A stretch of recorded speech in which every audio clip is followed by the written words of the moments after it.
Walter Spurrier, bienvenido a Contacto Directo. Buenos días. Muy buenos días, Stephanie.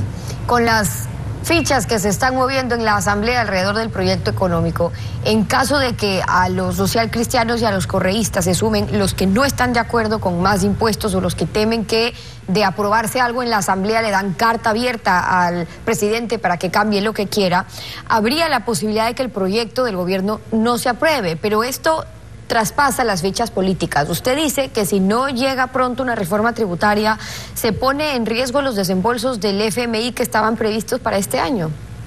Así es, o sea, teníamos previsto un desembolso en septiembre y está suspendido, no se ha dado, porque no considera el FMI que hemos cumplido con el trámite legislativo de ir mejorando la situación fiscal, a pesar que consideran que el gobierno se ha hecho esfuerzo en cuanto a las cifras para al cierre del trimestre. Pero se está esperando ahora de que haya una mejora sustancial de las finanzas públicas vía ingresos, sea lo que se había comprometido el gobierno, la reforma tributaria, sea el alza de los combustibles. El alza de combustibles no se dio, está previsto un alza parcial de los combustibles más adelante y un cierto ingresos tributarios. No se percibe eso. Yo pienso que el fondo tiene la mejor voluntad de ayudar al Ecuador, además que entiende las circunstancias en que nos encontramos, pero yo pienso que sería muy difícil decir que el Ecuador está cumpliendo si no hay un solo centavo más por reforma tributaria y no hay suficientes ingresos por alza de los combustibles, y hay la buena posibilidad que en efecto los 500 millones pendientes de recibir ahora no los recibamos. Claro, ahora el fondo no lo hace como obra benéfica, sino que se tienen que dar las condiciones de pago de un país para que vaya cumpliendo en ciertos plazos. Pero si es que hay estos 250 millones que no se han desembolsado, que usted dice de septiembre y que falta diciembre, estos 500 entonces, dirán que no importa que sobrevivamos en el Fondo Monetario tomando otras medidas, que es lo que se está planteando. Pero en la práctica, ¿qué pasa, por ejemplo, si para cierre de este año prescindimos ya de esos montos? Bueno, yo no sé cómo el gobierno va a hacer sus pagos de diciembre. Diciembre es un mes en que normalmente hay un hueco fiscal muy importante, hay pagos que no los puede cubrir con los ingresos normales que reciben en el mes de diciembre, necesita financiamiento externo o interno. En este caso necesitaba esos 500 millones de dólares, no los recibiría.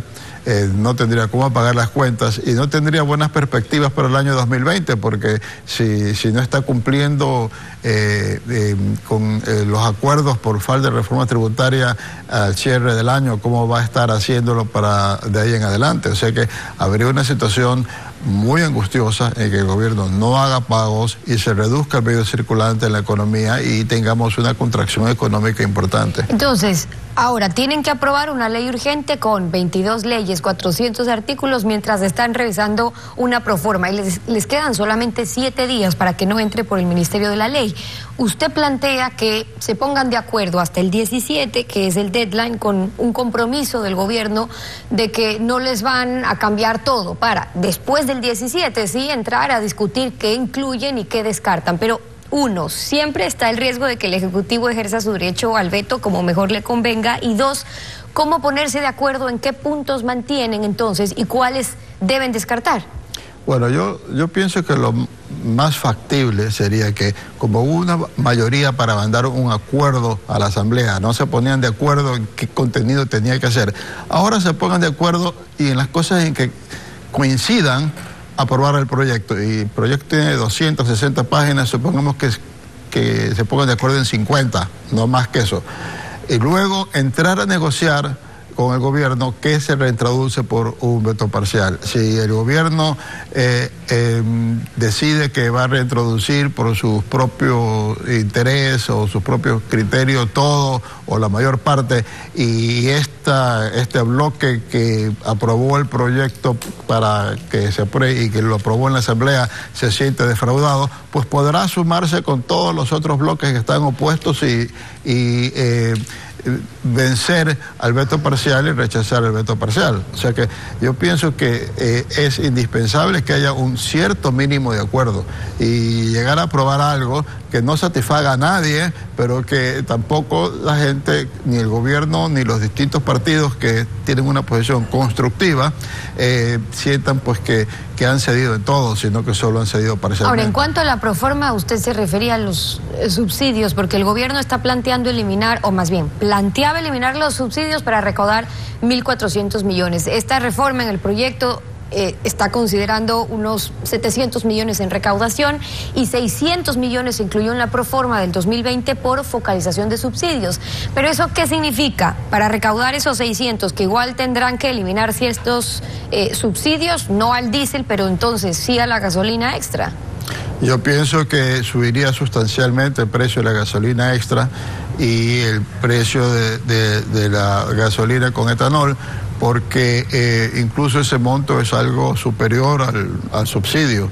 Entonces se fijaría un precio de la gasolina, yo diría cercano a lo que era la gasolina súper, y de esa manera, entre esa recaudación de los combustibles y los impuestos que se han propuesto, se alcanzarían los 1.400 millones de dólares, que era el objetivo inicial del gobierno. Creo que ese es el plan que tienen las autoridades. Y ante ese planteamiento surge nuevamente al debate si es que ese es el único camino, y pregunto porque hay este plan alternativo que ha propuesto también la CONAIE, y es más impuestos, pero al patrimonio, activos, de impuesto a la renta, a estos 270 grupos económicos, con lo que recaudarían, estiman, más de 1.400 millones. ¿Y cómo lo justifican? Lo que argumentan es que la tributación en el Ecuador está en las pequeñas y las medianas empresas, que no está en esos grandes grupos, que de los 4.400 millones que representa el impuesto a la renta, las grandes empresas contribuyen con 1.300 millones. Es decir, que la diferencia viene por profesionales, por personas naturales y por pequeñas y medianas empresas. Y entonces, que paguen más y así no toca otros impuestos. ¿Qué dice usted en la práctica sobre esto? Bueno, yo pienso que en la práctica lo que la CONAIE está queriendo es que el Ecuador salga de la economía de mercado.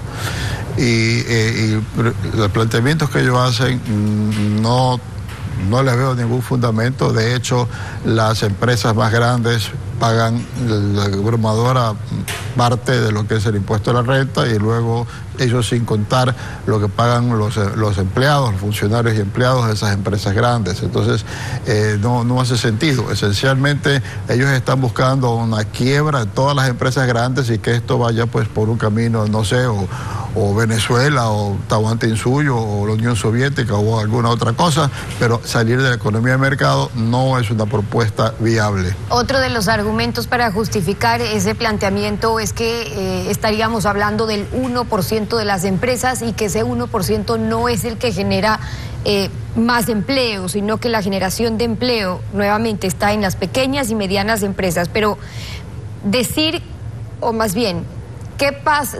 Esas pequeñas y medianas empresas dependen del funcionamiento de esos grandes grupos que están contratando sus servicios para que puedan seguir funcionando. ¿Se puede decir que en verdad no está en manos de aquellas empresas, de las grandes me refiero, el empleo?